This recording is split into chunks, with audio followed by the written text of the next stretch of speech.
I'm Bill Thompson of William Thompson Associates.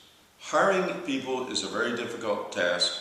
In order to avoid a mishire, and you will know likely within a day or two or a week when you've hired somebody if you've made a mistake, and it's very difficult because you own them.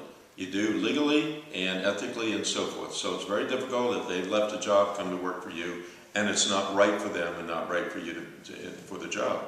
There are different ways to avoid that. Number one, you should make sure you know what you're looking for to begin with a job description, a list of duties, and so forth. Secondly, after you've had candidates in for interview, don't just take the first one and jump just because you have an opening, the work is not being done, other employees are doing overtime, or whatever. Go ahead and interview all of them, and then come back and decide what you want to do and who you want to hire. You should use an employee selection form that's available, and that will make sure that you're objective and not just dealing in personalities when you decide who you're going to hire. How many years of applicable experience? How much of it is related? How much of it pertains to your job? That sort of thing that they can do. What you're doing here is matching up the capabilities of the individual, which you see from the application of the resume, with what you know the job requirements are. Not easy.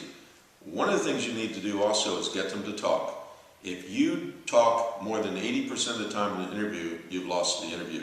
You don't learn anything when you're talking. So ask a lot of open-ended questions. How did you like your last job? What are the things that you look for in a good supervisor? And on and on. Get them to talk. Sometimes they'll get you to talk and you need to guard against that. So make sure you have pre-prepared questions. Get them to talk.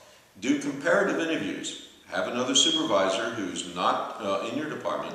Interview them, and then later you'll get a good fresh opinion from somebody else. Do a reference check, do it yourself. Make sure you get that information, and then you'll avoid mishires if you do that. But try to match up the job with the capabilities. Another thing is give them examples of things that occur in the job almost weekly or whatever, and say, what is your opinion? Or how would you handle this situation? Again, match the requirements of the job with the capabilities of the individual. They'll answer the question for you. Likely they're going to be honest.